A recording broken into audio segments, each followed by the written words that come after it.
945 no Bolsonaro, 19.562 do governo Lula. Depois a senhora falou de novo em abril de 2024. E o número aqui é exatamente o mesmo que a senhora mostrou. 192 mil pessoas disseram que não reconheciam os descontos associativos. A senhora respondeu o relator com esse número, o relator confirmou. Está tudo aqui no relatório. Quem era o presidente da República em abril de 2024, doutor Eliane? Presidente Lula. E saudar também a testemunha aqui, senhora Eliane Viegas Mota, não apenas pela presença, pela contribuição que está dando à SCPI, mas também pelo trabalho que desempenhou dentro da CGU e que trabalha e que continua desempenhando. E quero começar por aí porque o trabalho foi muito bem feito. Nós temos dados, nós temos uma série de provas do crime bárbaro, hediondo que foi cometido contra aposentados. O que nos interessa aqui, doutor Eliane, é chegar aos maiores beneficiários, porque nós sabemos que muitos dos que se beneficiaram nas instâncias inferiores já estão, inclusive, graças ao trabalho nossa CPI, prisão preventiva solicitada ao Ministério, ao Supremo Tribunal Federal. Mas nós queremos chegar também no âmbito político. Como é que houve esse apagão? E, de certa forma, teve um apagão institucional, sim. O deputado Alfredo Gaspar lamentou com razão que muitas instituições, vendo que este crime e outros ocorrem há anos, não agiram a tempo. Mas também como ocorreu esta suposta omissão ou conivência, cumplicidade e até beneficiamento de pessoas em altos escalões dos governos da nossa República. Então, quero começar aqui apresentando esse gráfico que está no seu trabalho, está no trabalho da CGU, com a evolução do quantitativo de solicitações de exclusão de descontos de mensalidades associativas. Aqui não interessa a narrativa, ter oposição e situação é normal, mas eu quero lembrar que o primeiro dado que a senhora disse foi de abril de 2024 e confere aqui com o número apresentado, foram 945 solicitações de exclusão de descontos de mensalidades associativas de pessoas que não reconheciam aqueles descontos que eram feitos, certo? 945.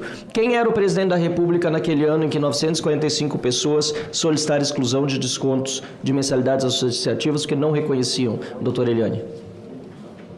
Isso janeiro de 2022, isso? Não, abril de 2022. A senhora mesmo trouxe o número. Quem era o presidente da República? Jair Bolsonaro. Jair Bolsonaro. Aí a senhora trouxe outro número de abril de 2024. 19.500...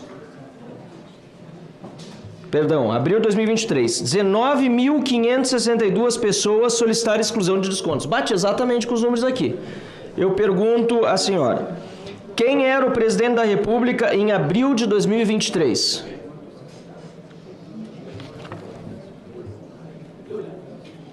Quem era o presidente da República em abril de 2023? Lula. 945 no Bolsonaro, 19.562 do governo Lula. Depois a senhora falou de novo em abril de 2024. E o número aqui é exatamente o mesmo que a senhora mostrou. 192 mil pessoas disseram que não reconheciam os descontos associativos. A senhora respondeu o relator com esse número, o relator confirmou. Está tudo aqui no relatório. Quem era o presidente da República em abril de 2024, doutora Eliane? Presidente Lula. 945, menos de 1.000 na época do presidente Bolsonaro, e não estou dizendo que está certo não, está errado. Qualquer pessoa que não reconhece está lá o desconto feito, está sendo prejudicado e lesado, não importa quem é o presidente da República. Agora, o estouro apresentado pelo trabalho da CGU demonstra que no governo Lula saltou de 945 pessoas, enquanto 300 reconheciam. Então, para cada uma que reconhecia, 3 não reconheciam. Saltou para 19 mil pessoas, perdão, abril você falou, a senhora falou, né? 19 mil pessoas em 2023 que não reconheciam, face a 2.400 pessoas que reconheciam. Isso quer dizer que para cada 8 pessoas que não reconheciam, uma reconhecia, ou seja, saltou a proporção de 1 para 3 para 1 para 8. E depois, em abril de 2024, uma explosão total, descontrole, roubalheira. A senhora disse que era o presidente? Lula. 192.519 beneficiários do INSS diziam não reconhecer os descontos, enquanto 6.568 diziam reconhecer. Aliás, relator, eu acho interessante esse dado, porque 6.500 diziam reconhecer, mas lembra que em 2019 eram 300. Eu não tenho dúvida que muitos acabam reconhecendo. Aqui é até uma sugestão minha de investigação. Acabam reconhecendo para se livrar da situação. Tá, talvez até eu lá autorizei, mas tira isso da minha folha. Mas olha a diferença, 192 mil contra 6.500.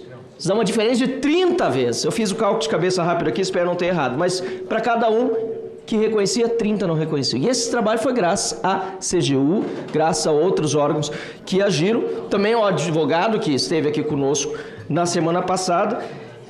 E eu queria voltar à pergunta de quando iniciou esse trabalho da CGU, doutora Eliane? Qual foi a data em que vocês começaram esse trabalho? O trabalho específico dos descontos associativos. Desse relatório aqui, exatamente, dos descontos associados. Nós iniciamos o planejamento do trabalho no início de 2024, janeiro de 2024. Início de 2024. Em algum momento a senhora disse que a CGU só comunicou o INSS, ou comunicou o INSS, teve todo o trabalho, fez o relatório, apresentou, etc. Comunicou o INSS em julho de 2024, certo? Os resultados do trabalho, sim, mas as interlocuções que vêm sendo feitas ao longo do caminho, elas vão sinalizando os problemas. A gente comunica, por exemplo, encaminhamos ofício ao diretor de benefícios, indicando que as entidades não nos disponibilizavam documentos, pedindo apoio para que eles solicitassem as entidades. Solicitamos fichas de filiação, tanto à entidade quanto autorização de desconto e documentos de identificação dos beneficiários, que é a documentação hábil para autorizar os descontos. Não recebemos, comunicamos o diretor de benefícios também. Então, assim, quando se traz o relatório lá em julho, na verdade, no início de julho, se traz a nota de auditoria, que já reflete em grande medida o que vem no relatório depois.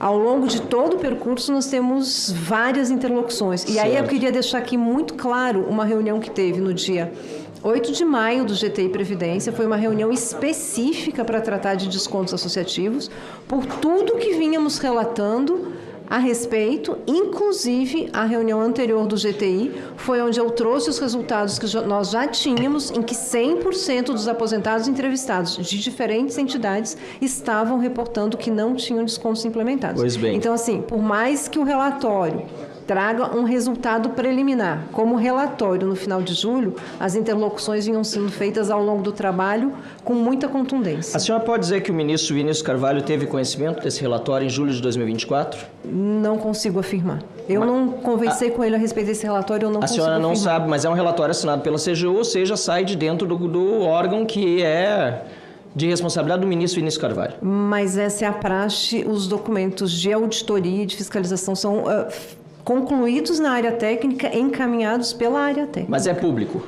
Depois, em julho de 2024, quando houve essa comunicação ao INSS, se tornou público esse relatório. O relatório estava no INSS e no Ministério da Previdência. Quem era o seu coordenador ou seu superior imediato à época? O secretário federal de controle interno. Como se chama? Ronald. Ronald? Balbi. E ele soube desse relatório? Ele soube do envio do relatório, ele foi comunicado, ele participou da reunião de busca conjunta. E quem está acima dele? Ele responde ao ministro. O ministro está acima dele, responde ao ministro. Senhor relator, o coordenador soube, a pergunta é se levou ao ministro. Eu pergunto, sabe por que se levou ao ministro? Porque houve depois uma reunião de ministros em agosto de 2024. A senhora tem conhecimento disso? Não. E outra em dezembro de 2024. A senhora tem conhecimento? Não. Mas o ministro certamente teve conhecimento porque ele não se é convidado como ele precisa participar, e eu imagino que tenha participado. Eu me pergunto, senhor presidente e senhor relator, se chegou ao conhecimento do ministro por meio do seu superior esta informação para que ele compartilhasse com os demais ministros e o próprio presidente da República a roubalheira que estava acontecendo no INSS. Porque a gente precisa chegar lá, relator. Porque se o superior dela soube, ela fez tudo certinho.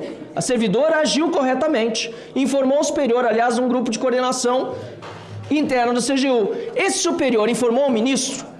O ministro levou nas reuniões ministeriais de agosto e de dezembro, ou ele prevaricou? Ou o seu subordinado imediato? essa pergunta vai ficar no ar, mas nós precisamos saber por que o governo Lula demorou desde 2024, quando o presidente do INSS já tinha as informações, para tomar uma atitude depois da operação da Polícia Federal em 2025.